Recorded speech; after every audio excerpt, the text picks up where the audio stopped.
This episode of the Busted Wide Open podcast is brought to you by Blueberry. Blueberry offers the best media hosting, accurate listening stats, and their all-new PowerPress Deluxe sites, a no-setup WordPress website for your podcast with all of the necessary links to share your show with the world built right in. If you currently produce a podcast and are looking for a better media host or looking to start a new one from scratch, head over to orbitaljigsaw.com/BWO and sign up for the best media hosting and a PowerPress Deluxe site to get your first month absolutely free. That's orbitaljigsaw.com/BWO, or just use the promo code BWO at checkout for your first month free. And with that said, enjoy the show. Ladies and gentlemen, this is the only two-time PWG Battle of Los Angeles champion, King Ricochet, and you are listening to Busted Wide Open Podcast.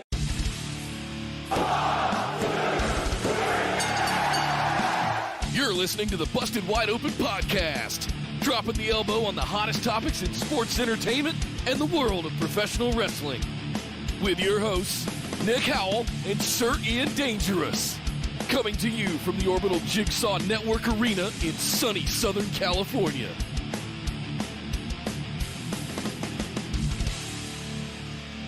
Welcome back to the Busted Wide Open Podcast, but if this is your first time joining the show, I'd like to welcome you to episode number 245. My name is Nick Howell.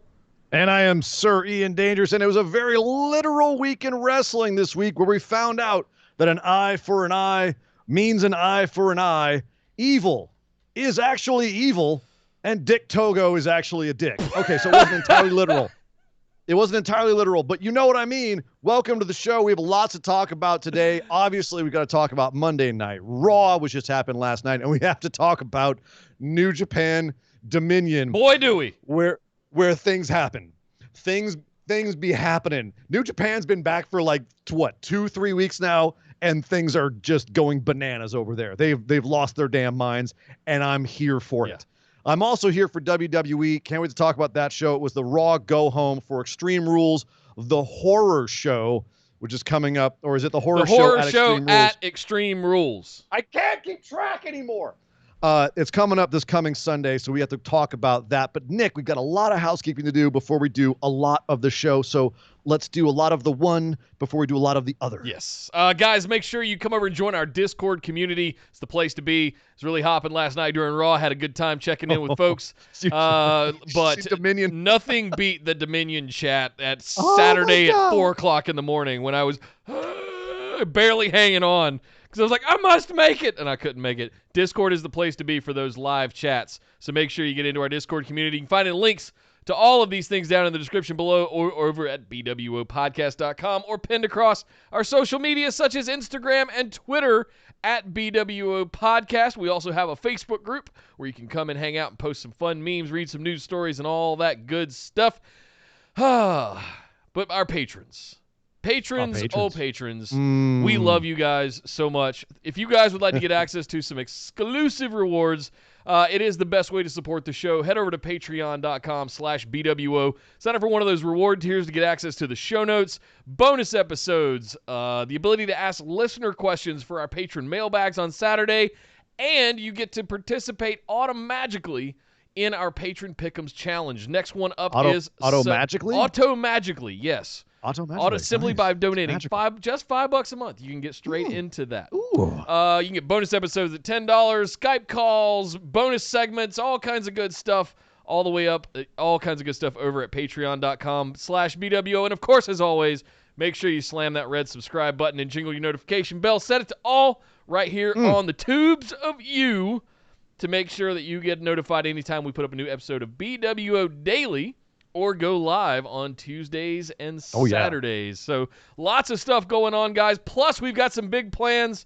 We are putting things together to make a move of the live streams, and I'm going to keep dropping hints at it. I put up a big notice in the Discord and on the Facebook group to give you guys an early heads up so you can prepare yourself, but it's not happening anytime soon. It's just coming down the road.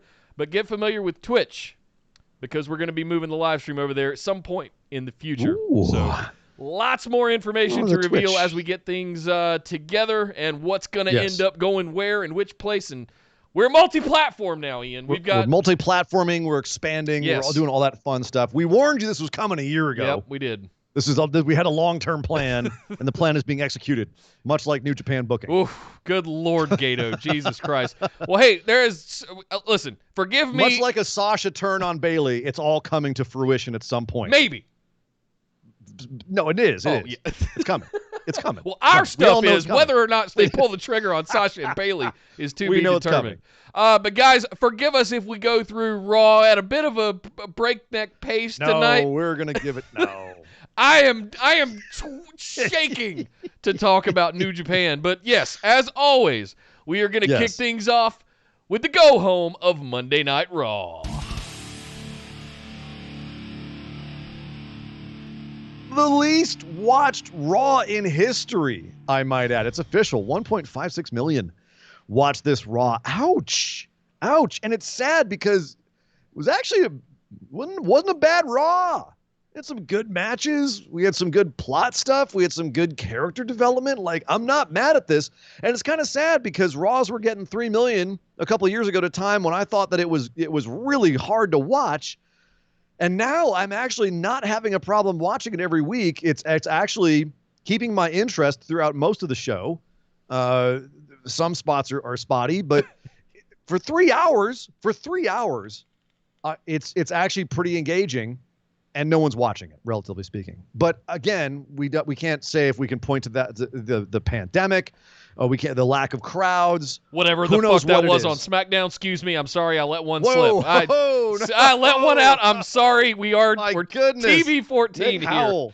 throwing shade. But that was SmackDown. deserved. It was a bad. That was terrible.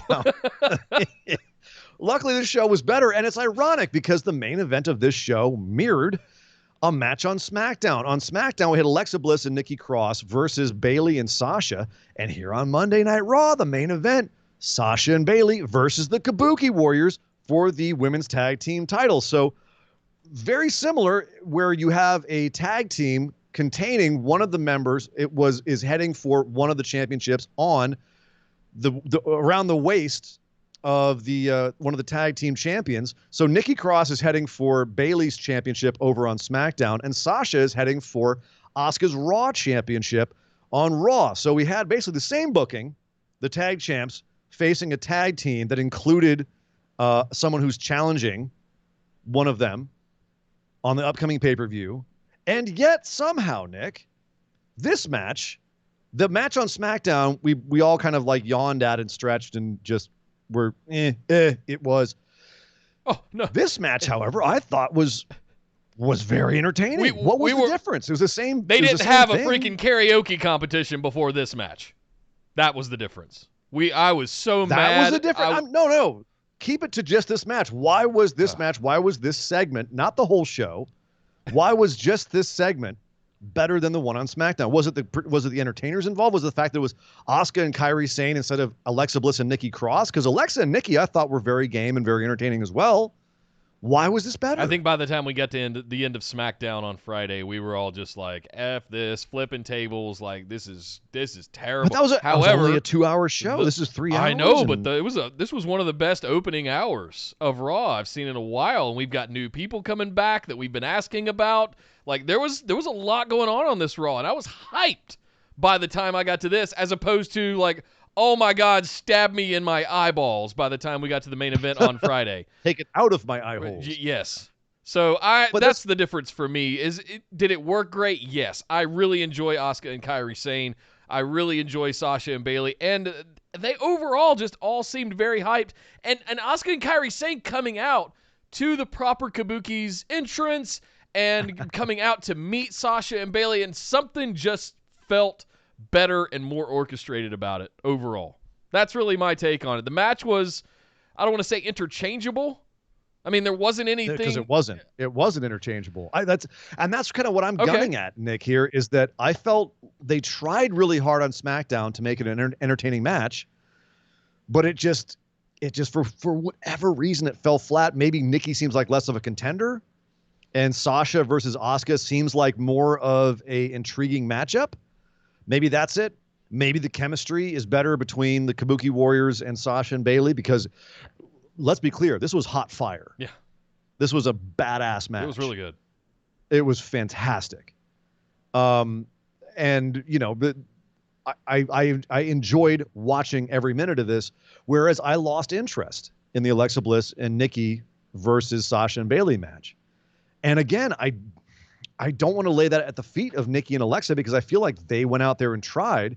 Maybe it's just that Asuka and Kairi are just that much better and they bring Bayley and Sasha up to their level. I think so. I think there's a higher level of creativity and innovation in the ring that comes along with an Asuka and Kairi saying things like little out of nowhere double hip checks through the ring ropes and things like that. Just you're not going to get more interesting that. spots. Yeah, you're not going to get that out of it. It's going to be more formulaic with Alexa and Nikki, and that's not a knock on them. They're fantastic. But they're very WWE style. Yes. They're very locked into, okay, at this moment we're gonna do. The only time they break their styles when they get outside and mug outside the ring, but then we get back in and we have kind of the same sequence of events. Whereas this definitely felt like we never knew what was going to happen next, whether it was Kairi Sane doing a double spear, whether it was Asuka and Kairi working together to interfere with Sasha and Bayley in multiple different combinations. And the ending, it was actually really surprising as well, with Kairi hitting an insane elbow, getting pulled out by Bayley, Bayley and Asuka taking each other out, and then Sasha ending up reversing Kairi, surprisingly, into a bank statement and getting the 1-2-3 clean. And it bears noting that Kairi, we thought, she probably is still on her way out of WWE from everything that we've heard, but they're giving her a damn run. Like, yes, she ate the pin, but they made her look like a damn monster in this match. Yeah, the last 5 minutes of the match, I thought, oh, wow, they might flip them to the kabukis here. This could get interesting going into Extreme Rules. Which is also a sign of how good of a match it was, when we genuinely don't know the ending. We thought we do, but then they make us question ourselves. That's a good sign. That's what keeps us interested. When we have Alexa and Nikki, at no point did I think they were going to win that match. Agreed. And send Nikki, or you know what I mean? Like I didn't believe that. And if they did, I still don't think Nikki's going to win on Sunday. Sasha might beat Asuka. Asuka might retain because of other things we saw on the show. There's lots of things open-ended here with the Raw feud. So this was more entertaining. Props to them for that. But you mentioned the opening hour of the show being great. I have to disagree because the opening segment was MVP hosting the VIP lounge with Dolph Ziggler. I love this. Which was Dolph coming out and saying, essentially, Drew's been on my coattails. He owes everything to me. I called him up. If it hadn't been for me bringing him into Raw, he would still be on the indies. We're completely erasing his NXT run, apparently, in kayfabe. Right. But so Dolph's talking smack and saying Drew owes everything to him. And, of course, out comes Drew McIntyre to say, you know what, Dolph? Actually, you're full of it. You owe everything to me, and I'm sick of your crap. And you think you've got one over on me on Sunday because you think I'm just going to beat you. I'm not just going to beat you, Dolph. I'm going to hurt you. I'm going to injure you. I'm going to break you. I'm going to tear you apart, limb from limb, and leave you lying on the mat. And that's going to be that. And he delivers all of this dead eye to Dolph, who's kind of like, yeah, sure, you don't really mean that. And then Drew goes, no, really. In fact, let's do it right now. Sucker punches Dolph, who's hiding behind MVP, just grabs his belt and walks away. That was the segment. Well, hang on. You glossed over the best part to me, which was the shucking and jiving that MVP and Dolph were doing. They go, oh, I think that was really good. I did too. And it's just that comedy improv, sort of ironic comedy, that just two dick heels in a suits just complimenting each other. That was so fun to me, though. The weird part about Drew, that's heel work. As the commentary said, Dolph drew out the Scottish psychopath. He's still that guy who can kill you. And that's how they've built him as a champion, is he's legit AF. He's a great guy. When he's on your side, but you cross him and he'll wipe the floor with you. And that's kind of what they were going for here. He didn't seem heelish to me. He seemed like a champ who'd been pushed too far. You know what I mean? Don't know. I don't know if I like that Drew. Oh, come on. That feels like we're going back. We're regressing to Scottish psychopath territory. What's wrong with him having a dash of Scottish psychopath? Overly confident, nearly unbeatable Drew McIntyre. Just go, yeah. You want happy to be there, Drew? You really? Because that's what Vince McMahon wants all of his faces to be, is big smile, and I'm happy to be here. Say your prayers. Eat your vitamins, kids. Look, can you beat me in doing a push-up challenge? That's right, everybody. You're watching a WWE. And here we're getting Drew McIntyre, who's like, yeah, you know what? I can be a cool guy, but if you cross me, I'll rip your arms off and beat you to death with them. I like that. I like the fact that we can have both. We can have our cake and eat it too. And we might. Sure. I'll agree. I'm just saying. I don't dislike it. You don't like having a bit of an edge on your champion? I don't want edgelord Drew McIntyre. I want that big. The difference between what you described as, hey, happy-go-lucky, eat your vitamins, all that stuff, is kind of what we would see out of a super happy Johnny Gargano. Like, hey, guys, the Rebel Heart, I'm here. I'm the heart of NXT and all the yer. Look what they did to Finn Balor, where he kept coming out with that horrible plastic Smiley grin. Finn, yeah. So Ricochet. All I want is big Drew. The difference is that Drew McIntyre is a big-ass that can do that without having to explicitly state that he will rip your arms off and beat you to death with them. You just know he can. But when he says he's going to, you freaking believe him. Okay. And this was great. And to have Dolph just not believe him, Dolph still holds the stipulation. We don't know what the stipulation is. The only reason to watch this match now is to find out what the stipulation is, because we know Drew is going to destroy Dolph at this point. They're making Dragon Ball Z references in chat again, and I don't understand. Can you help me out?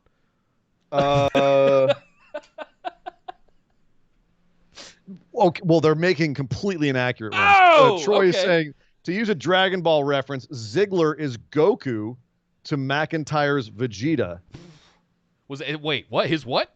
Yeah, no, exactly. And Line Drive is saying, Troy, Ziggler is Raditz. Ziggler is like Captain Ginyu at this point.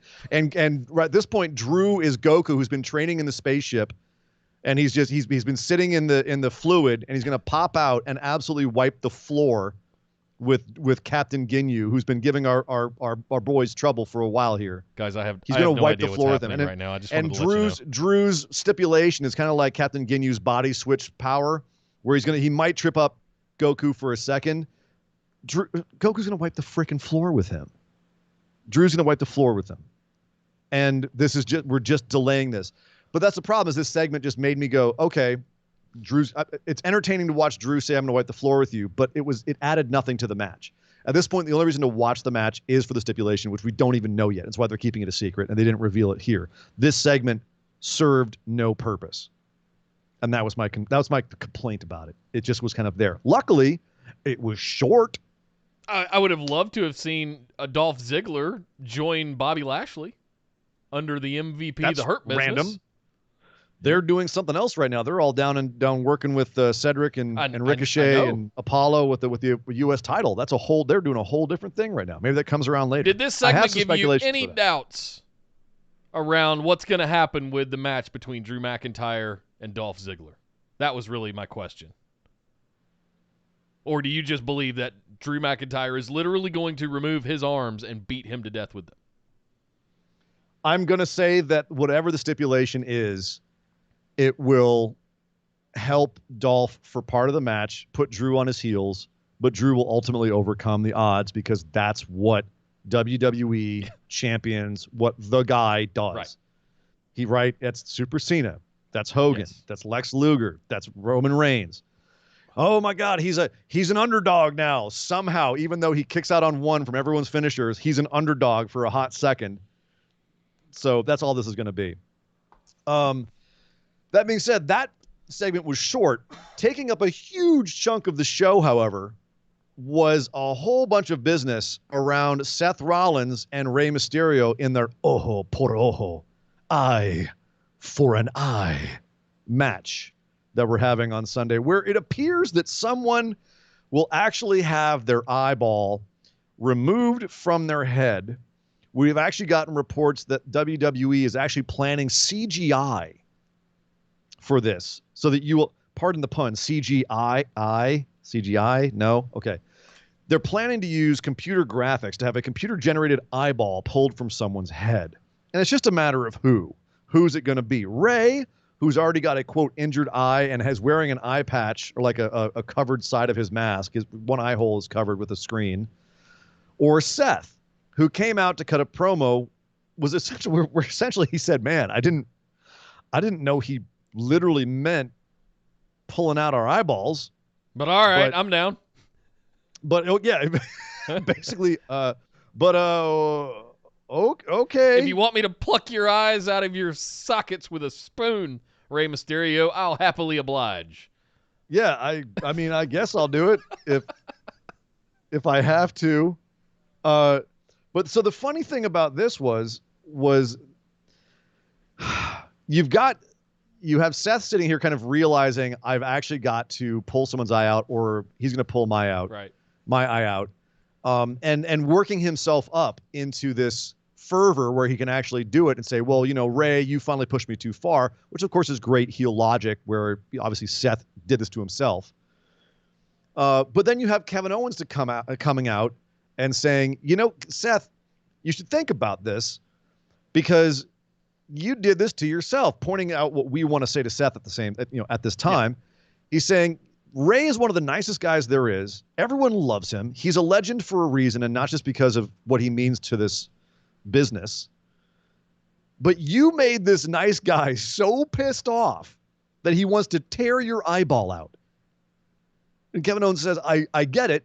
I was so mad. I wanted to shut you up so bad at WrestleMania. I was willing to put my career at risk. So I get it. But damn, Seth, look at yourself in the mirror. Look at your life. Look at your choices. Take all your shit, put it in a bag, get all your shit together, put it in a bag, get your shit together, Seth. Look at what you've done to this little innocent man. You've made him want to tear eyeballs out of people's heads. He wants to tear out your eyeball. Wow. My goodness. So is the Seth stuff getting a little long-winded for you, or are you still into it? I thought that this segment here, this promo here, because he had new stuff to work with, it wasn't just Rey Mysterio, I'm gonna hurt you and your son because this the greater good. Now it's something new. The fact that he was realizing, oh crap, I've actually, I've got to do this. That made this more effective, and it made it more interesting because it was something new. But of course, that wasn't all that happened. We had to have quite a few things go down in this segment. Seth and Kevin Owens had to have a match, but not until Murphy and Aleister Black had to have another match. And I gotta say, Nick, I on the one hand, I could always watch Murphy and Aleister Black work together because it's just buttery. Oof. It's delicious. These guys are so good together. But we've seen them work together so much in the last few months. Don't care. So you're still cool watching them every week, even though they have no real purpose. Like they're at this point, they're two enforcers fighting, and they have nothing to do with the plot. I casually dismiss that thought from my head, and I enjoy the spectacle of sports and sports entertainment put in front of me. Yeah, I hear what you're saying. I agree with you. Point well taken. But at the same time, when you get two really solid guys in there working as well as they are, it almost doesn't matter anymore. You kind of forget about that and just watch the wrestling. It's incredible watching those two. And it's been a long time since I've said there are two guys right there that I could watch wrestle forever. I could, but I'm frustrated because I want them to have a purpose for wrestling, and they don't really here. And Aleister has become so bland, he's essentially become a tattooed good guy Murphy. Yeah. And they're both fantastic wrestlers, just Aleister actually has a gimmick. Murphy doesn't. And we're not seeing his gimmick, his awesome gimmick right now. He's just a guy who can go out there and do a kick-ass match. But that's Murphy, and Murphy's just kind of there as well. Yeah. So one thing that was driven home though was Murphy was sent packing after the Aleister Black match. Aleister beat him again. Oh, actually, excuse me, it was a DQ. Seth pulled him out of the ring, but he'd eaten a black mass, so Murphy went away. But then we had Seth Rollins versus Kevin Owens, and we had Rey Mysterio came out along with Dominic and Aleister Black, all ringside during this, acting kind of like a mini lumberjack match. Yeah. And the entire match was Seth being endangered when he got out of the ring, and it was him fighting against the odds, which is interesting because that's a juxtaposition from how you would usually go home to this kind of match, right? Usually it would be the heels overwhelming the baby faces. And at the end of this, you'd really want to see the baby face finally get the win and put the heel in his place. Whereas we saw Seth get the crap kicked out of him, get overwhelmed by the numbers, and despite everything he pulled out, including poking Kevin Owens in the eye, everything he pulled out to try to get the win here, Owens ultimately gets a stunner on him, puts him down, 1, 2, 3, and then he gets chased off by all the good guys. So did Seth just have did he just have his penance for everything he's done wrong here? Does that open up him to take out Ray's eye on Sunday? Like, what did you feel? Because usually the reason, like the way you get people's money is by saying, tune in Sunday, maybe the heel will get his. But we just saw him get his. You remember how we felt when we heard that The Undertaker and AJ Styles were going to have a boneyard match at WrestleMania? We were like, what is a boneyard? That's kind of how I feel about this match. I have no idea what this is other than that they kept driving the thing home that it's the horror show at Extreme Rules and somebody's literally going to take their eye out. I have no idea what to expect here. And I don't know if that's being done intentionally or if this is what they meant, but this is the way they've steered the ship. I don't know what this match is going to be. Is an ojo por ojo match going to be no DQ? Is it? I mean, it's Extreme Rules, so it might as. Is it going to be tables and chairs? I mean, like, are we going to have a whole bunch? Is Seth? Because here's the one thing I was thinking: is Seth? We don't know what happened to Austin Theory. There's no reports as to whether it was an allegation against him from the Speaking Out movement, whether he caught COVID, why Austin Theory has gone bye-bye, just vanished off of our TVs. I can't find anything on him. No one seems to know what happened to Austin Theory. We don't know if Seth's going to get someone else to join up with him and turn the tables. He's a cult leader with no cult. Yeah. He's got Murphy, and Murphy just got taken out here, and he's all alone against overwhelming odds. Logic would dictate that Seth would go find someone to have his back at this point. Or that it would push him into desperation where he would do something like damage the other eye of Rey Mysterio. Well, that's what he was saying in his you back promo a scared dog into a corner, they get defensive and aggressive really quickly. Well, right? What he was saying in his promo was he's going to take out the other eye. That way Rey can't see Dominic get married or never see his wife again, et cetera, et cetera, et cetera. So that is kind of what they're going for. But this was a very odd way of sending this angle home, I thought. Me too. And it makes me curious what's going to happen Sunday, but not in a good way. I have the feeling that an eye for an eye match is going to make me want to be blind. That's a good point. Really good point. I'm nervous about this match. I think that the concept is dumb off the bat because you're never going to make it. Like, what is going to be the resolution that anyone's going to like here? The only thing that I've got to take away from this, Nick, the only part of this segment that I popped for was was Kevin Owens saying, "Hey, I brought you something." He pulls on an eye patch and says, "You can act like Jean-Paul Lafitte and wear an eye patch," referring to PCO, former Ring of Honor champion recently, who genuinely has one eye, and the shit he does with one eye is unbelievable. So that is pretty funny, and that was a cool little nod. But yeah, I'm nervous about this segment. Or like his former friend Moxley did for a few months. That's one thing for like a little bit. They're going to pull an eyeball out. All right. I don't know. Enough about the eyes. Enough about the eyes. Let's go talk about crotches. Angel Garza and Andrade had a match against the Viking Raiders. It was an elimination tag team match, which is an interesting stipulation we don't see a lot of. Started off backstage with Charlie Caruso interviewing Angel and getting the vapors because Angel, of course, once again, flirting hard. And trying to say like, yes, everything between me and Andrade is okay. We've got this. We have this handled. And then in come the Viking Raiders to say, you've been throwing shade at our boys, the Street Profits. You got to go through us. We're going to show you what's what. And in the middle of all of this, Charlie Caruso all of a sudden realizes that, my goodness, Ivar is a handsome chunk of hairy man. You not so much. Nick, you not so much. Not Eric, not so much. But Angel is sitting over here going, what? I thought I was Charlie's angel. Wink, wink, nudge, nudge. I thought I was Charlie's angel, but no. Now she's looking at Ivar. What is this? Perhaps Ivar has more of a package than the Angel Garza. How is this possible? He has a massive man beard. He has a must. What is he hiding under this man beard? He has One snacks. can only. I can promise One you can only there's snacks speculate. in here. Snacks. You would know, beard Yeah, boy. I would. I loved how he 14-day-old the little pretzels in things there. about this. The way Charlie was looking up at Ivar, it paid a little bit of paid a little back to all of the whatever you can do, I can do better series that we saw with the Viking Raiders and the Street Profits and all of those little zingers that the various ladies that would show up in those vignettes would. So I mean, it paid it forward a little bit there. I like that. And Ivar taking the rose from Angel Garza. Yeah. And presenting it to Charlie as if it were his own, and then Angel going, what? Just this, I love this That's right, whole Angel. thing. You may have a Garza dong, but I've got a turkey leg. Heyo. Oh my goodness. All right, this is getting weird. Let's still talk about the match itself, because this was an elimination match. Eric, of course, not only is he not the attractive member of Viking Raiders, he's also the first guy eliminated. And then it became a 2-on-1 handicap match. Ivar versus Angel Garza and Andrade. Andrade ends up going out first, but helps Angel Garza pick up the pin, saves him when he's getting pinned, puts his leg on the ropes, and then Angel's able to pull off a powerbomb on Ivar for the victory.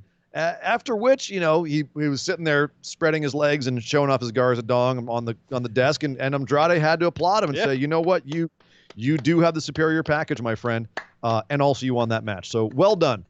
But the question I have here is, were the Viking Raiders the gatekeepers for Street Profits? Are we seeing Andrade and Angel now gunning for the Raw tag titles? And if so, at Extreme Rules, or do we wait until SummerSlam and strap these two guys? And then if so, is this the male version of Sasha and Bayley? Are we heading for a breakup with Angel and Andrade? No, I mean, Sasha and Bayley's been going on for like well over almost a year now. Sasha came back at SummerSlam last year, right? Walk with me here. I'm saying right. the same kind of thing. All right. Not apples for apples, but again, where you have tag champs who are then going to be breaking up, and they're in the tag team, and we're seeing the rift potentially happening here. Yeah, I mean, as much of a rift as we saw between Hangman Page and Kenny Omega over in AEW, and they're still champs and they're still, together. So they're doing the fist bumps now. They're on this. They made a point of it. We're on the same page. Is one of them going to turn on the other at some point? Like for reals? We'll see. We'll see. There's other things going on with Ric Flair's and Randy Orton are getting involved with these guys now. So who knows where this is going to go? Honestly. Yeah, a little bit, yeah, but they have a whole. We'll get to them. There's much to discuss there. We'll get to them. I guess the last thing I want to talk about here, and this is sort of a regular topic on our show, Nick, is the tag team divisions in WWE, and the fact that WWE tends to not give the tag teams their fair shake. Do you feel that what the booking here is a step in the right direction this week, last week? Last week we had it was Randy and Angel and Andrade versus Big Show and the Viking Raiders. This week is a tag team elimination match. Street Profits are still out there as the champs. We've still got Ricochet and Cedric kind of bouncing around. We'll talk about them in a second. Do you feel like the tag division's getting a little bit more love now, or are you frustrated still with how they're being booked? I'm in this weird gray area. It's neither one of those two. It's somewhere in the middle of those two. I look at New Japan uses tag teams to build storyline and, set up, be the warm-up acts, for lack of a better word or phrase, for the matches that we really came to watch, right? And then you've got AEW that is building one of the most robust tag team divisions in history of the business. And now we're seeing WWE feels like they're trying to do the best with what they've got, but I still feel like Andrade and Angel Garza are legit champions as singles wrestlers, bona fide, that could have massive singles runs, yet we're meddling and somehow trying to force them into being this tag team, but yet we're breaking them apart. But no, they're on the same page. We'll bring them together. Are they a tag team or not? It creates intrigue. That's a tale as old as time. Tag team guys who can't quite get along, but yet they still win matches. I get that. But do you feel this is a holding pattern until the Street Profits are back, because Angelo just had a kid? So, I mean, basically, the Raw tag division is Street Profits and Viking Raiders.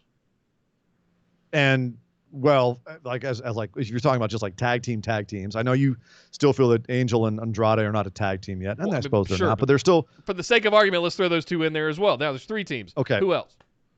Ricochet and Cedric, Vink and Thorne. What? You asked. I know. I know. So are we going to? No, I don't think we should strap Angel Garza and Andrade. I think they should fail, and that ultimately lead to something that does break them up and does make them. And then you really have no tag division. Sure. So you're actually cutting yourself off the knees there if you cut off one more team from the tag division. Sure. Also, and this is just to kind of underline something here as well, this wasn't a proper tag match.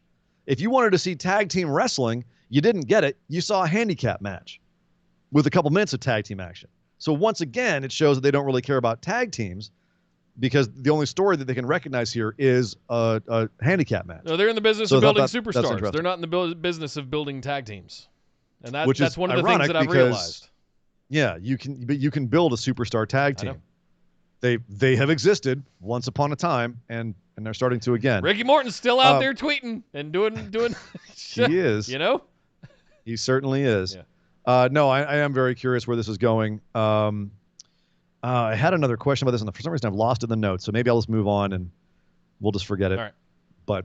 But anyway, well, maybe I'll hopefully I'll remember it by next week. But bottom line is yeah, I'm curious to see how long they run this and if they end up putting belts on Andrade and Angel. I think they should, frankly, just to keep the story interesting. Okay.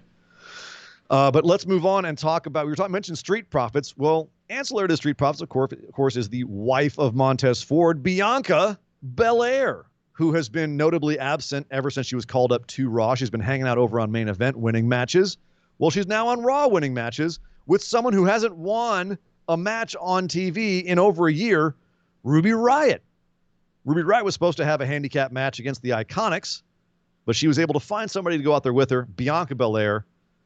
And they went out, and I'll put it simply, they won because Bianca got hot tagged in and beat the absolute crap out of the Iconics. Yep. Welcome back, Bianca. So what do we think about this, Nick? They mentioned Liv Morgan on the commentary. It seems pretty much fait accompli that Ruby's going to be heading back towards Liv. We're going to have some sort of reunion there. We'll have one more women's tag team with the reunion of the Riot Squad. Where does Bianca fit in this? Is she kind of like the redemption for Ruby? Ruby tweeted out after this, it feels good, but something's missing, which again, I think we're heading back towards Liv here. Where does Bianca go after this? Does she replace Sarah Logan as the third member of the Riot Squad? Do we need to have the Riot Squad be a trifecta? No, we don't need to, but at least it would give Bianca something to do. I think that'd be a real waste of her talent to be in a trios as opposed to being a singles wrestler. I do too, but I'd rather have her out on TV than in catering. I agree as well, but did you see her in this match? She should be one of the top women in the company. Yeah. I will die on that hill. She is a freaking superstar. She is not getting any younger. Jesus Christ, put the rockets on her and strap her. They know what they've got with her performance in the Royal Rumble this year. It's just it's so stacked at the top of the card right now in the women's division. I don't know if there's any room for her, but God damn it, make room.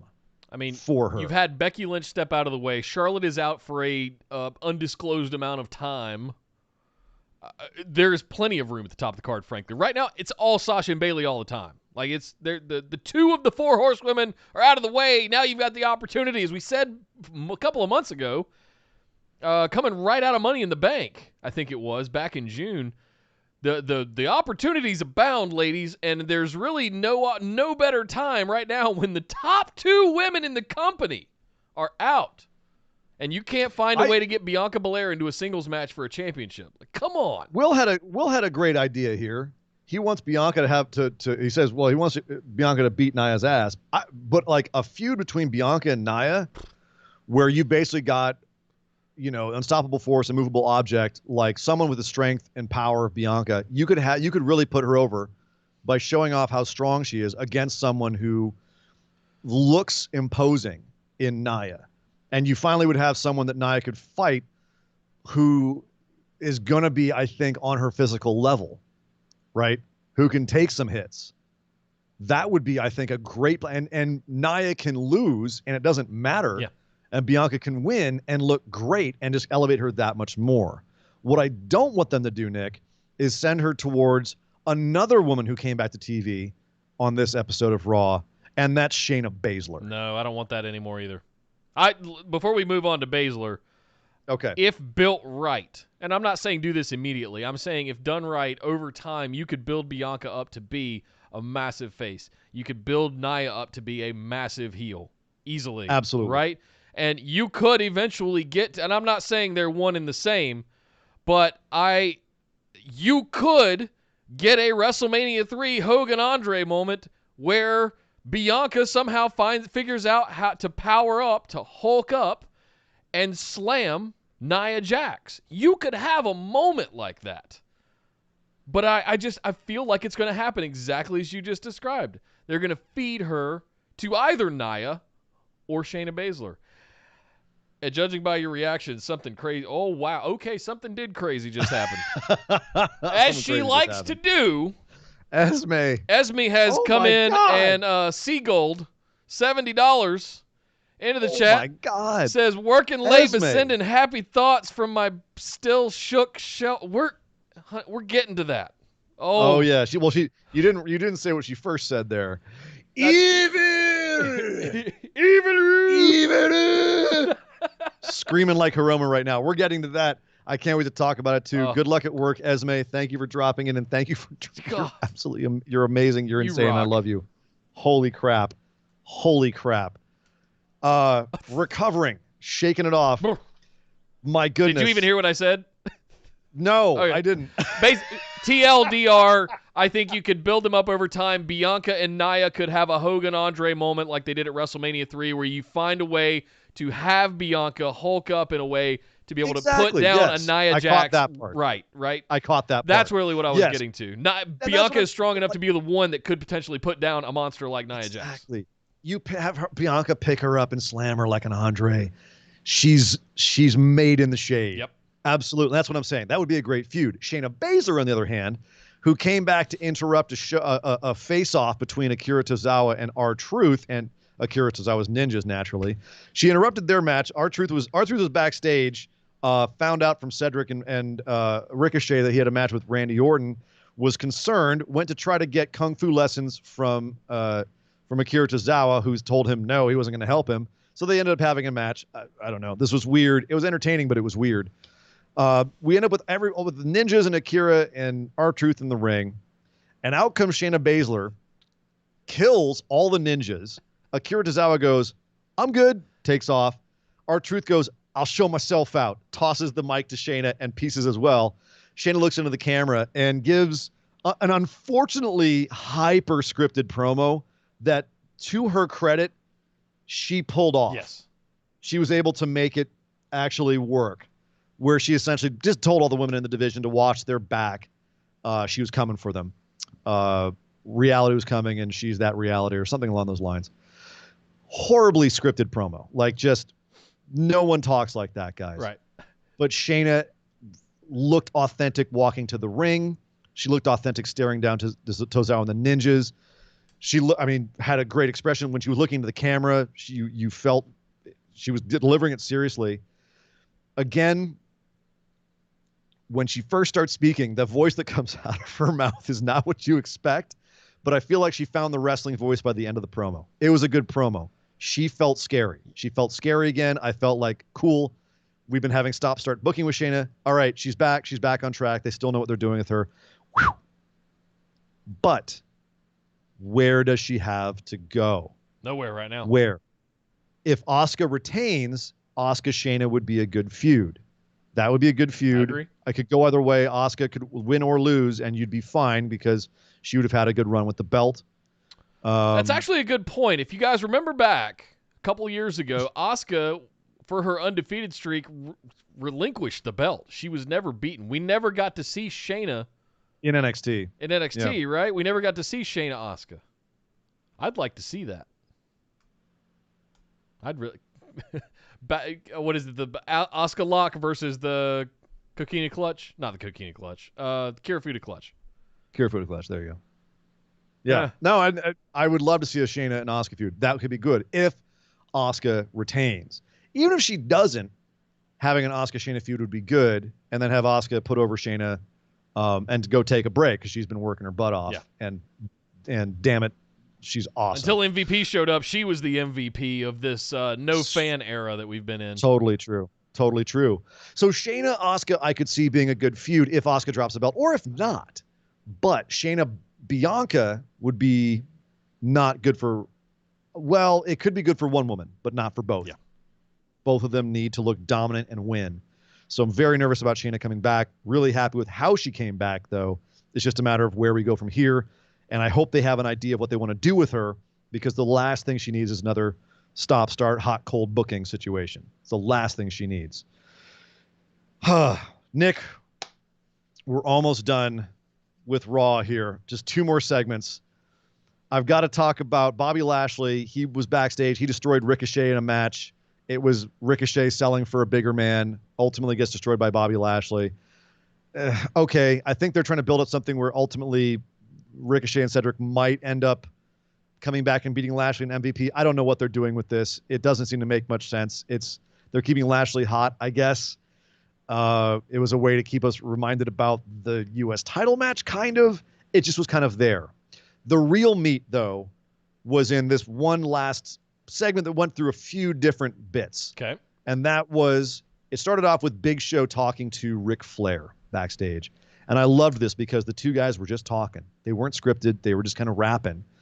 And Rick saying, hey, Big Show, remember, in my special when I said that of all the big guys I've ever faced, and I've faced tons of them, I can list them all, but you were the one that was the most athletic.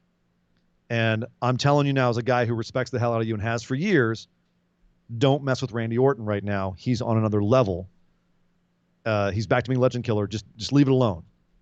And Big Show comes back at him and says, you know what, Rick, I respect you too, but I need you to understand something. If you keep siding with Randy right now, you're going to find that you're going to be losing a lot of friends over this. That's when we were talking about Shayna Baszler's promo being very scripted and very unnatural. This felt natural in terms of logic, intention, the history between these two guys. Nick, this was awesome. Yeah, it was. It was kind of a moment that was in there where I was just like, oh, God, this got tense real quick. It felt realer than most things in WWE, and that was what was cool about it. Later on, Randy had a match with R-Truth for some unknown reason, and for some reason it wasn't for the 24/7 title, which supposedly is defended 24/7. I mean, theoretically, of course, Randy just killed him. Rick came out first and said, hey, R-Truth, because Randy's a nice guy, he's not going to punt your head off. He'll just give you an RKO. And Randy Orton comes out and does just that. R-Truth tries a little bit of skullduggery. Doesn't work. Randy Orton RKO. And then pins him. Doesn't win the 24/7 championship. Doesn't pin him again. This was interesting because Shayna Baszler had a chance to get the 24/7 championship off R-Truth. She didn't go for it, which is fine. She doesn't need that belt. No. People that are saying she should have gone for it and gotten that belt, remember, she'd have to lose it at some point. And they don't want her pinned. So that's why she didn't go for it. Randy Orton didn't go for it because what's Randy Orton going to do with the 24/7 championship? The problem is, all that makes you think is, who gives a crap about the 24/7 championship? It makes it just that much more irrelevant. What was relevant was after this match, Big Show comes out when Randy's about to punt R-Truth's head off because it's Randy and he's a liar. And Big Show's the angry giant again, chases off Randy. Randy says on the way out, hey, Big Show, guess what? I want an unsanctioned match, you and me, next Monday. And Big Show angrily accepts. So next Monday, unsanctioned match, Randy Orton and Big Show. This was all good stuff. I'm liking all of this. I'm liking how Randy Orton is being portrayed. I'm liking Ric Flair kind of like almost like gleefully having fun being a bad guy again with him. And then Big Show just being just like, I hate you, Randy Orton, for what you've become and what you are right now. And I can't believe that you're taking Rick on this ride with you. Yep. I'm loving this. But why not have this match at Extreme Rules? It seems like a perfect match for an Extreme Rules match. I agree. It's an unsanctioned match, right? What's Randy doing at Extreme Rules? Nothing. What's Big Show doing? Nothing. Why have this next month? Why have this the morning after or the night after Extreme Rules? Are there more matches that I don't know about that are happening at Extreme Rules? I don't. That this would not, like, I don't get it. I don't know. Is Randy too big of a star for this, and they're worried he's going to draw a spotlight? I don't get why have it a week from now. I don't know. Maybe they're not planning on having that much of a match, and it's just going to be, they don't want to have something that's just going to be a quick scuffle on the show. I'm not sure. I'm liking a lot of the work that's going into this. I'm liking a lot of the character work and the angles and the performances. Jesus, Big Show is doing a great performance as well here with his frustration with Randy. It's all fantastic. And I loved the conversation between Rick and Big Show. That was all good stuff. Yep. This was wonderful stuff. It kept me entertained. I'm looking forward to seeing where they're going with this. And Nick, I'm going to leave this with, and I'm going to leave Raw with, and I want to get your feedback. Randy Orton, Big Show finishes up. Where does Randy go? I'm sorry. I thought you were going to leave me with something. I am. I'm leaving you with the question. Oh, where does he go from here? I don't know. He's out of people we got to wait for Edge and Christian to get back. Let me throw something at you. Okay. Drew McIntyre. I believe that, and I think it would be a good move. Right now, I've said it before here on the show. I think Randy Orton could be the one to surpass Ric Flair in championships. That whole 16 time that John Cena tied, I think Randy Orton has probably got another 5 years in him and could probably go get 3 or 4 more title reigns. I would not be mad at Randy Orton versus Drew McIntyre it'd be a hell of a lot better than freaking Dolph Ziggler. Well, I have a feeling that they're going to run something else maybe till SummerSlam. I don't know if they're going to jump Randy on that by SummerSlam. Maybe they'll have that run. That's through cutting the it a fall. little close. Yeah, we're Because already it's like cutting it 6 close. weeks out of SummerSlam. And you want Drew to have a fairly long first reign. Yeah, I would assume. And but imagine Randy being champ when Edge comes back. Oof. And Randy's hot as hell right now. He's still a draw. He's doing great work. Got Rick by his and side. It all works. I'm just saying. Yeah, that could be great. If there's anyone who could take it off Drew and feel legitimate taking it off Drew, it's Randy. I'll say this: it's better than Jinder. I know Drew what wants we had that, prophesized after Mania. Well, until Jinder exploded another leg. So, but yeah, that's definitely I think a better program. So, we shall see. But Nick, that is it for Raw. It was a very watchable Raw. It's just too bad no one watched it. That being said, there were lots of people watching the other show that happened this weekend over in New Japan.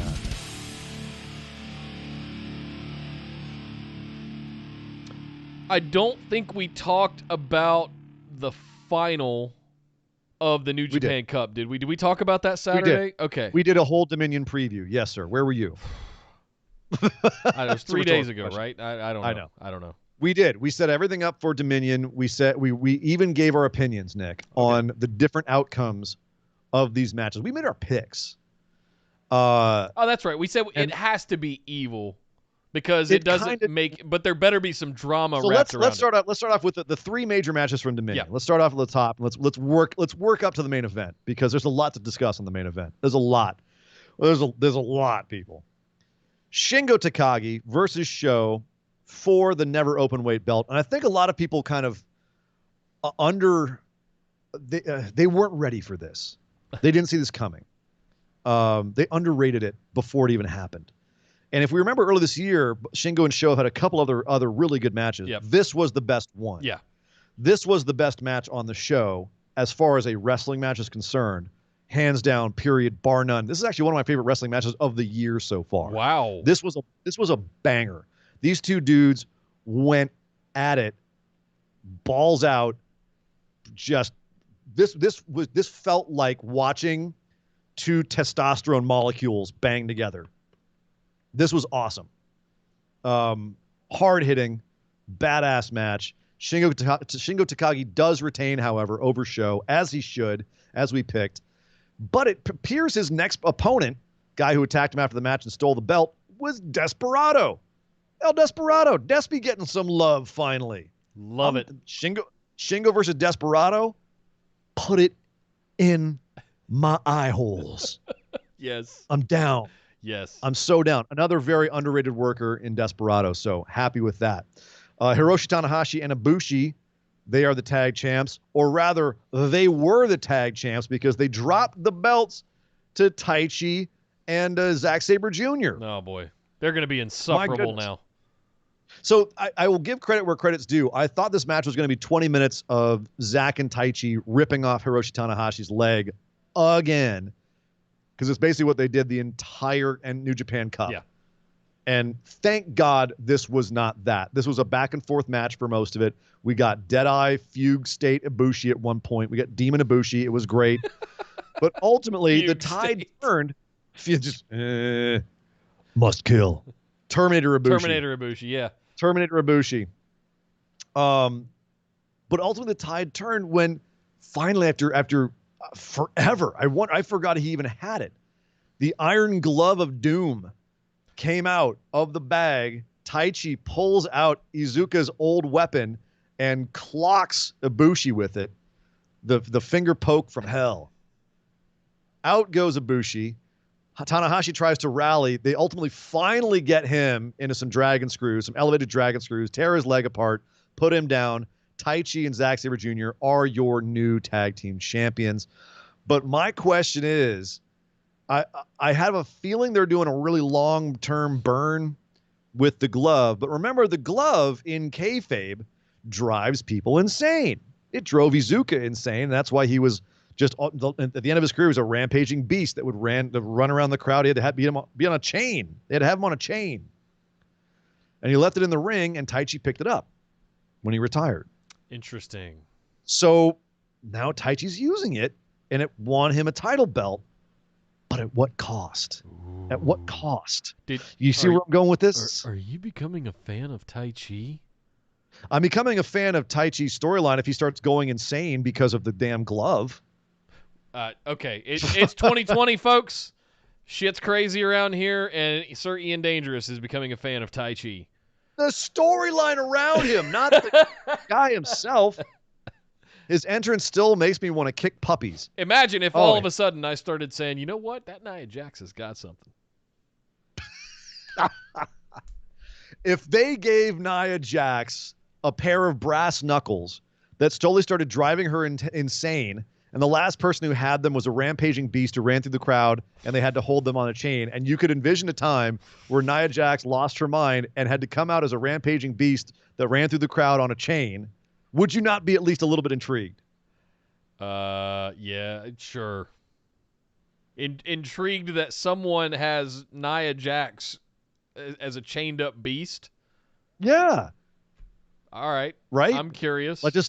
Like despite all her rage, she's still just a Nia in a cage. Like that could you would be intrigued. Anyway, I'm not explaining myself any more than that. Fine. We have new tag champs, but that's not all. The main event, Tetsuya Naito, double champ, Intercontinental Champion, and IWGP Heavyweight Champion, coming out against former stablemate Evil, who turned on Naito at the end of the New Japan Cup. Evil won the New Japan Cup, and then as Naito came out to congratulate him, Evil betrayed him, put him down with everything is evil, and then turned to Bullet Club. That moment where Naito held the fist up, right? And yes. Evil comes in to do the fist bump, and then it just morphs into a two-sweet. Last second. Oh, shit. A two-sweet. No, Nani? Yeah. And it was, oh my, you could hear Milano's heart just drop down into his stomach. Right. So Evil comes out to face Tetsuya Naito. New music, new look. His hair is down. He looks crazed. He's got new friends. He's all greased up. He's got new buddies with him. Oh yeah, he's wearing Awesome Kong's outfit with the skirt and everything. Yeah. It's a whole new Evil, more or less. So then we have the main event, which is basically just, Evil trying every trick in the book to take out Naito, including one of the gnarliest table spots I've ever seen. Well, not ever seen, but in recent memory, where he drops Tetsuya Naito on his knee, and the knee is actually the thing that breaks the table. That on the outside. Oh! Wasn't the best spot in the match, though. What was your favorite spot of the match? Where he goes over and he grabs the scythe from his biggest fan on commentary, Milano, and very dramatically breaks it over his knee to the point that it drives Milano to hesitantly think about it but he comes over the rail to get Jumps it, Evil. just to jump Evil, only to be thrown into the barricade and basically annihilated. Yes. That was at that point I was just, If we oh my weren't God. sure that Evil was turning evil, Yeah.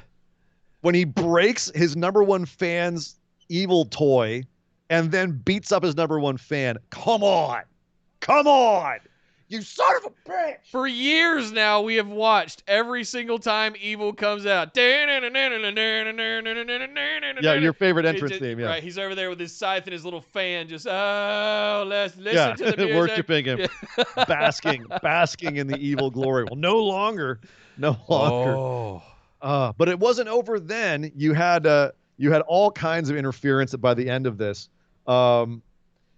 So including, I mean, Evil was, like I said, trying everything in the book, throwing chairs in the ring. He tries to hit Naito at one point, and Red Shoes gets in the way with a piece of the table to block him, which was he does finally land that chair shot on him, though, and the whole damn cushion, bottom half of it comes off. He just just pops the cushion right out of the chair. Oh my good God. The ref's still out of the ring at that point.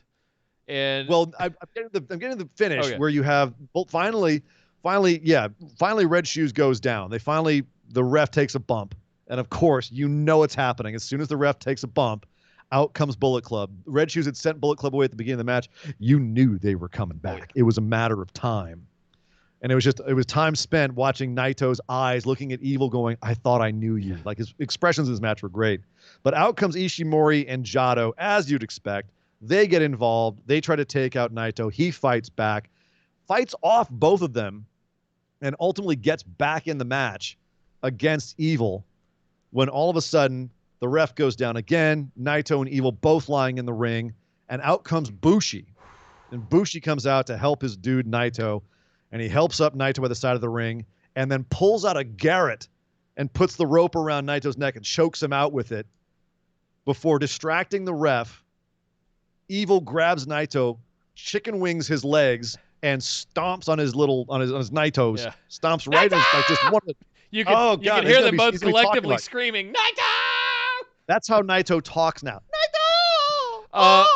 One thing real quick before we move on. When Bushi came out with the garrote and was strangulating him, I was like, oh no, so there's a much bigger story here. This is like, and we Hiromu coming out to get rid of Jado and Ishimori, and like, we're seeing this actual splintering of this entire LIJ faction built around Naito now. Hiromu came out to save him from Jado and Ishimori, so we knew that Hiromu was still on his side. But then Bushi comes out and chokes him out and allows Evil to stomp on his nuts and then go for the pin, puts him in everything is Evil down. Red Shoes just kind of looking around like, anybody? No, nothing? No. Okay, God damn it, I got to count this. He falls down. 1, 2, 3. And the entire audience goes,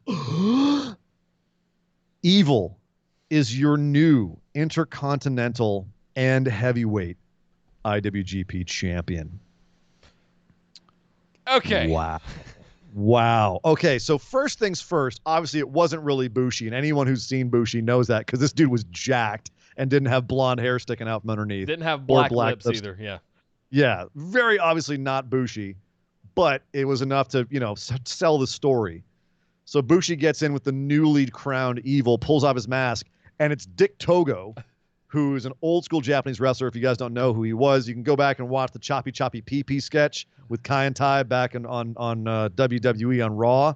He was he was an original member of Kai and Tai. He's also been working for Michinoku Pro a lot. Noah, he's been in the Japanese indies. He's been around for freaking ever. Legendary badass. He went on a whole, I think in 2012, 11, 12, around there. He retired. He unretired in 2016, but on his retirement tour, he went for like a year, kind of like what Dr.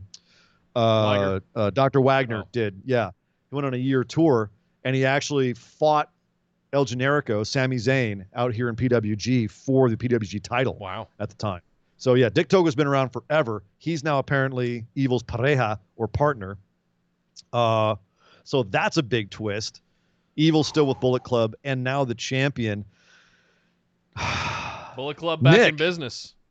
Bullet Club back in business. Couple things I got to think- get to before we Yes. break this down.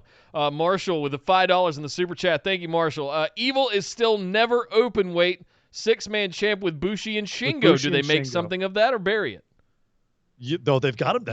Come on, man. That storyline right there. They're making something of that. You can't bury That's a that. great storyline. Yeah.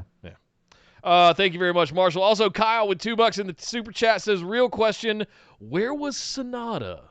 Or, I don't know, the freaking rest of the giant LIJ faction. Where was everybody? Giant LIJ faction. What are you talking about? So first of all, thank you very much, guys. It is very appreciated. Thank you to everyone who does that. You guys are awesome. But so Bushi, that was Bushi's mask. So we assumed Dick Togo beat up Bushi. Hiromu came out. Shingo had a match and a war, so he was probably back in the showers. Sonata had no excuse. Was he just not there? Only excuse Sonata had is that he's just that tranquilo. Not my titles, not my problem kind of thing, which is very LIJ. That is kind of the LIJ way. But it also, I think, maybe it might have detracted from it because the real drama came when they started putting the boots to Naito again after the match. All the Bullet Club got out there, and Hiromu came back out to make the save and started walking around the ring, yelling at Evil, saying essentially, what the hell is wrong with you? Come on in and face me man to man, which Evil does. And Hiromu says, in effect, I don't know what's going on with you. Tell me, give me an explanation at least. Or if you won't give me an explanation, then fight me. I want to fight you for your titles. And Evil gets right in his face and just goes, drops the mic and walks away. Loved it. Ugh. And then Hiromu, collapses on his knees on the mat as Evil and the Bullet Club is walking away and starts shrieking like full-on anime, my heart's been torn out from his soul, shrieking, screaming evil, basically doing an impression of all of us in the midst of all of this global nonsense. He did not scream inside his heart, Nick. He let it all out and then ran screaming off to the back. We do know now that Hiromu will be facing Evil at Sengoku Lord, so the challenge was accepted. Yeah, I think I called my Hiromu shot one step too early. Maybe. Yeah, we got New his title Japan shot. because hey, he's getting his title shots now. He's getting his title shot. But this is the thing. But they make a good point. Where was Sonata? Yeah. Does Sonata align with Evil? Is something else going with him? Is he just too tranquilo to care at this point, and he's going to come around later? Or is he in the back going, damn, Naito, I tried to tell you, dude stomped on my nuts in the New Japan Cup too. His name is Evil. You could have seen this coming. Is that does where Sonata was? LIJ fall apart here? Yeah. One wonders. I mean, it would be the hell of an end to a faction. Is it Gato's favorite thing to just mess with LIJ fans? Is that what he gets off on, is trolling LIJ fans? I posted this in the group because we were having a big explosion about this in the Facebook discussion group.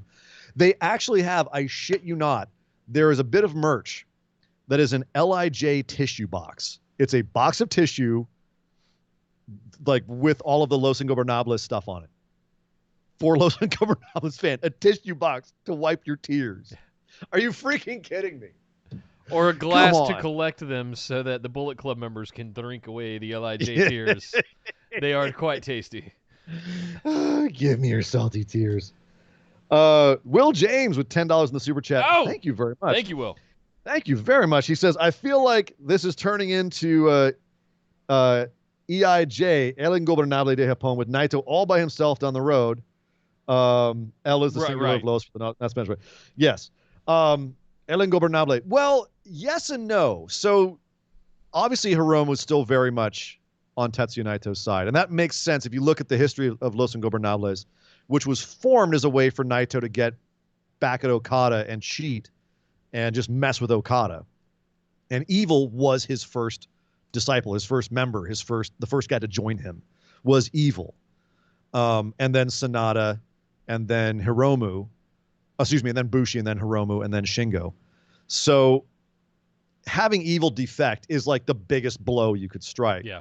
If the rest of LIJ mans up, then you have this kind of, then they're, you could say that they're crippled or whatever, or if Sonata defects too, and he could rebuild it from other people. Lord knows there's people out there you could make LIJ and it'd be cool. But I don't see Hiromu defecting. No. Because his relationship was different than Evil's. Evil's was very much a business relationship. They both wanted to go out there and just cause havoc. And to that end, they were happy to. Sonata was there mostly just because it was like a cool thing to do, and he didn't really give a crap. And it was other guys who were kind of Mexican influenced like he was. Yeah. But Hiromu, it was almost like for his sanity, and Naito kind of took him under his wing like a little brother and treated him that way. Remember when, actually, that's a good time to bring it up. Remember when Bad Luck Fale killed Daryl? Yeah. And Vividly. Evil came out every time. Yeah, right.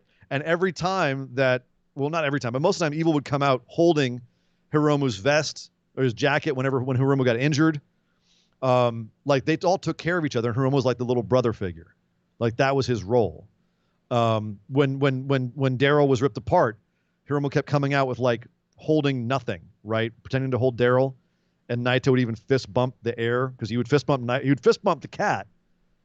But then he would like just to kind of like help Hiromu's mental state. He would like, yeah, I'm fist bumping Daryl for you, little buddy. You okay there, man? All right. He cares about Hiromu and vice versa. That's why Hiromu's reaction here was so great. So I think LIJ will be okay. I think they'll be okay. It's a solid faction. It's a huge moneymaker for New Japan. I don't think they want to break it up.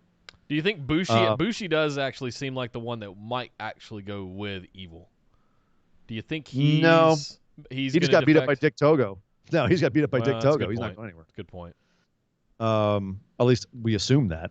We assume he didn't give it to him. Where does his heel turn fit for you? Is this better? Because we just saw Kenta do a huge heel turn last year.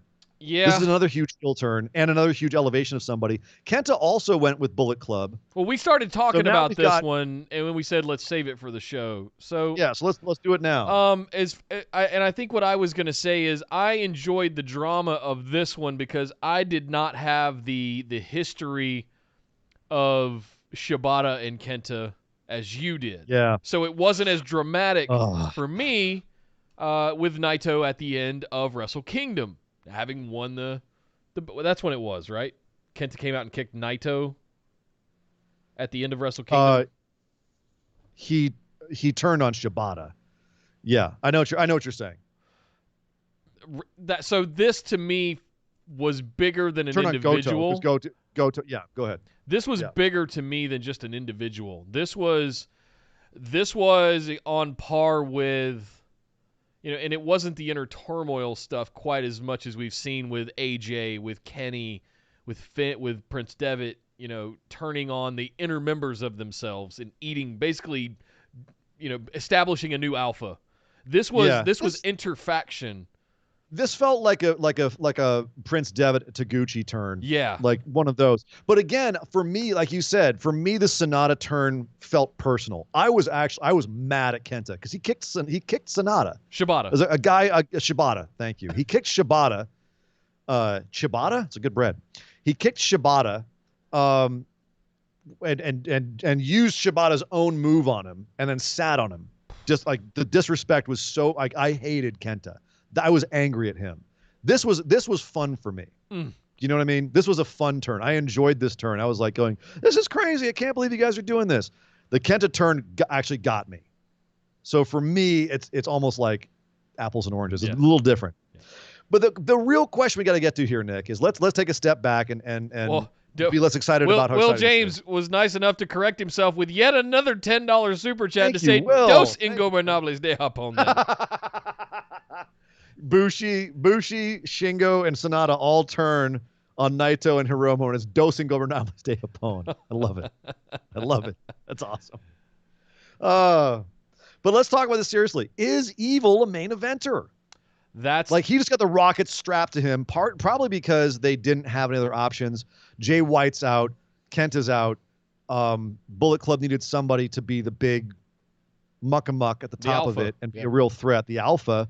There's a storyline there with Naito. It makes sense. It's great booking. But is Evil the right guy? Is this a short-term thing? Is he transitional? Are we doing this just to get us through the end of the small audience era? I mean, realistically, do you believe in Evil being a main eventer? I don't know that's my gut shot answer is no, because they've never given me a reason to believe he was until now. Okay? But the realistic thing that I'm looking at is it's July 14th as of today. We're only 5 months away from Wrestle Kingdom. So and we're going to have a G1 in there. Am I doing that Steiner math right? August, September, October, November, Yeah, December, 5 months. January. God, damn. Yeah, 5 months, right? So I could totally see Hiromu losing in this match that he wants at the next event. He is not winning at Sengoku No. War. Let's be clear. But I do see Hiromu going on a run and at least maybe getting a win during the G1 over Evil to get that opportunity, much like Jay White did, or maybe winning the G1 and going on to face Evil at Wrestle Kingdom as a sort of redemption angle here. I could see that. Mm-hmm. I wonder how long they'll keep Evil in the main event. It would be. Maybe it's an experiment. Here's what I do. Here's what I do. The time of year they can do an experiment with it, take it off of him by the G. Because remember the G1 isn't until October this year. Right. I mean, it was like 6. Well, it's more than that. Anyway. What I have realized, and one of the reasons I made my pick for Hiromu to win the New Japan Cup, was because I think they recognize they might have a limited amount of time left with him. Mega talent. Yeah. He's on a razor's edge potentially with his neck. You never know. He could show up the next week and be like, guys, sorry, doctor said no. I got to be done. Yep. Right? True Daniel Bryan style, especially with the way that he wrestles. Good Lord! Between him and Ibushi, I just can't take it anymore. The way he came down on one of those lariats from Ishii in their match, just I sent you a picture of it, and I know that it shriveled you. But that's why I'm picking Hiromu. I think we've got an opportunity. We've been riding the Okada, Naito, Ibushi, Tanahashi train for a better part of a decade now. And sprinkle some Omega in there as well, right? But we've been on this ride now, and mostly the centerpieces have been Okada, Tanahashi, Naito, Ibushi, in some semblance, right? And what I'm looking at now is like, okay, 2020, new decade, fresh start. Okada, he's doing a clutch now, which is just boring. The Cobra, what's wrong with the Cobra clutch? It's boring. I didn't think anything could get more boring than the Rainmaker. Boy, he proved me wrong. Oh my God! Shots fired. Shots fired. Yeah, the controversial statements from Nick on the show today. But I look at Evil. Okay, promising talent. Let's give him a shot. Hiromu, we know he can go, but we need to push him now. So you agree Evil might be an experiment while some of their other main eventers are away? Skeptically optimistic. Yes. Okay. Yeah. As I always We'll see what he can pull off. It's definitely going to be interesting because Bullet Club is going to be absolutely stacked. They got like 14 guys in Bullet Club, and at least 4 or 5 of them you could say could be in a main event at any given time. Yeah. That's a stacked roster right there. They could even do another Bullet Club breakup angle at this point, given how many guys they have in there. Does Evil go after Jay White, who is the sort of anointed one when he comes back? Who knows? Yeah, they leave themselves open for a lot of things here. I thought this was an interesting decision. A lot of people hated it. A lot of people really crapped on it. I loved it. I thought it was a great turn. If you're going to have Evil turn, it's about time because he and Sonata were just kind of floating along there for however long, doing nothing. This makes it interesting. Naito didn't need the belts. One of the reasons you take the belts off Naito is, have you seen his legs? Yeah. He's barely working these days, and his knees are taped to crap. Bow-legged. And they're shaped like a paperclip that wasn't straightened out all the way. Right. It doesn't surprise me that he can't work a main eventer schedule right now, a top of the company schedule right now. Put it on someone who's younger, who's got a little bit more in the tank. And if you automatically have a story with, the young lion history with Hiromu and Evil, you've got storylines there between 2 guys who can go out and do some work. So anyone who's complaining about Evil being champion right now, look at what they've got to work with in New Japan. Look at the storyline opportunities this presents himself with. And it's a safety because you can have this experiment right now safely with New Japan. And then when the rest of the guys get back, you can either continue with it or not. Yeah. So to me, this worked on every metric. It worked from a storyline perspective. It works from a business standpoint. Some people didn't like the match. I was entertained by it. It was not a very New Japan match. It was a very Western match, which was the point. They were trying to piss off the crowd. So I was fine with all of this. I thought it was a great time.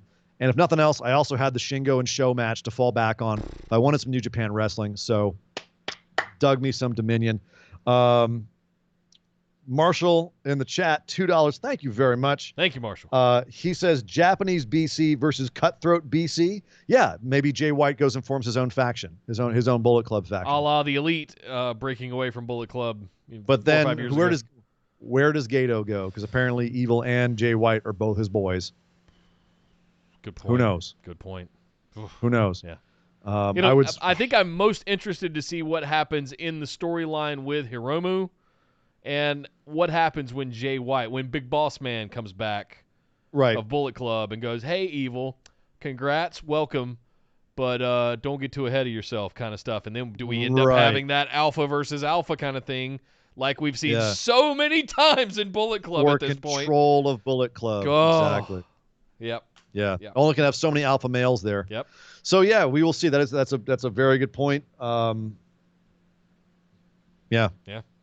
We'll see. What's I'm still mad next for New Japan? Sagata, you said?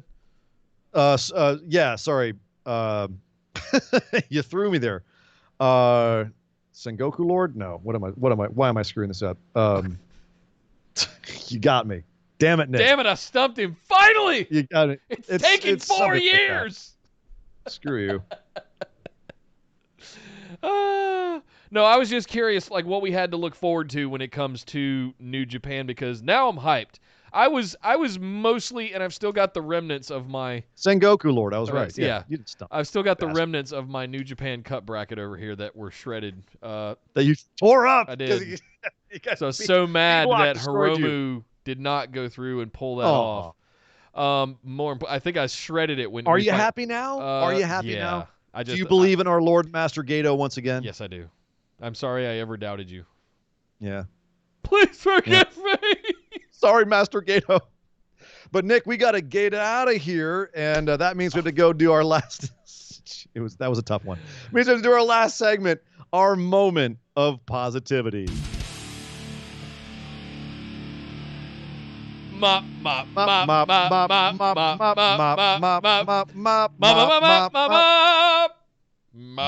That's right. The moment of positivity. The mop. The time that we take to let everyone leave our show in a better mood. So we talk about something that happened this week that left us with a positive impression, that made us smile, that put the warm fuzzies in our stomachs, made us feel like we are a little down feather was petting us upside the face.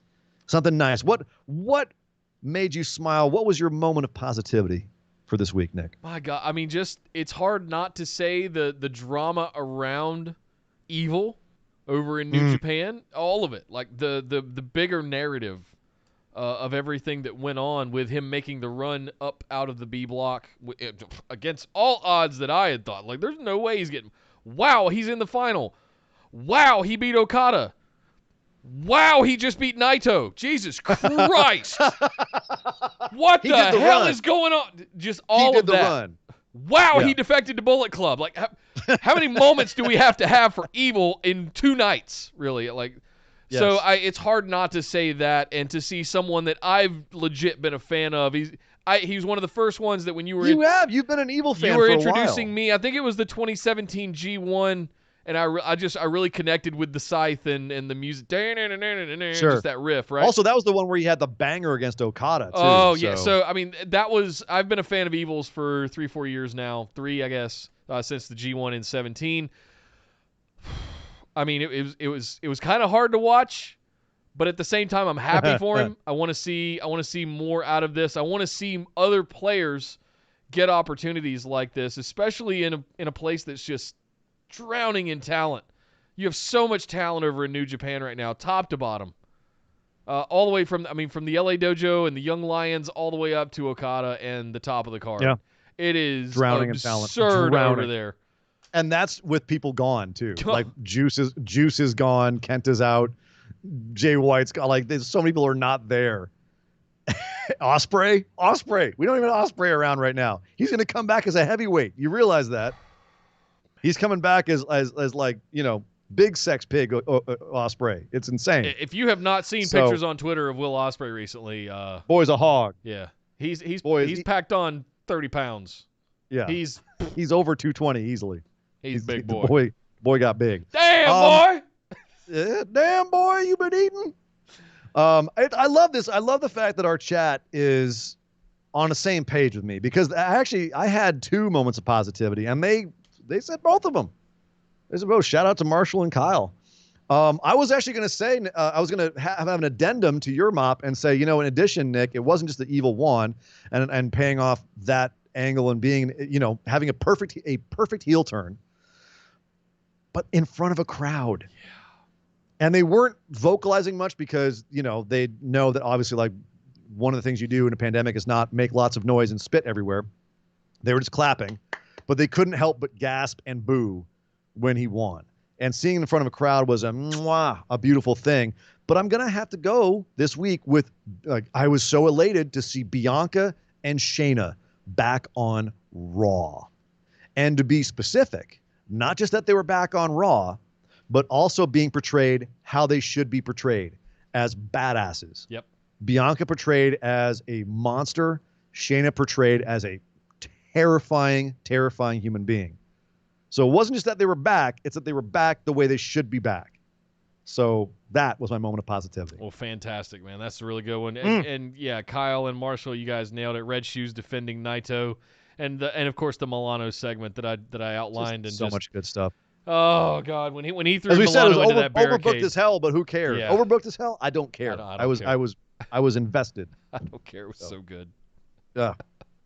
Well, thank you very much, Surrey and Dangerous, for all of that, and thank you guys. Especially shout out to everybody who joined us live in chat. Thank you guys very much, and a big special shout out to Will and Marshall and everybody.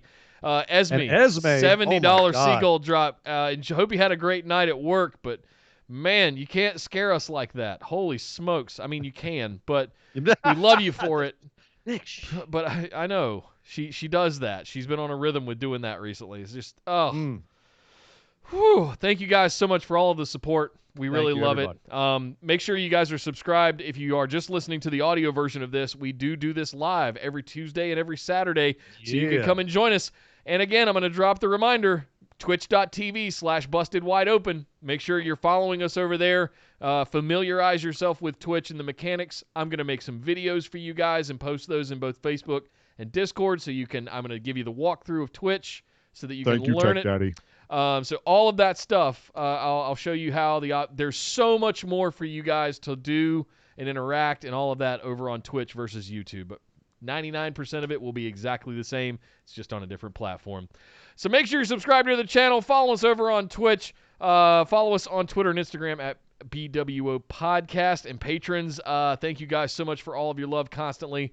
If you'd like to get in on some of those rewards, patreon.com/BWO. Sign up for one of those reward tiers. Get access to show notes, bonus episodes, all kinds of good stuff over there.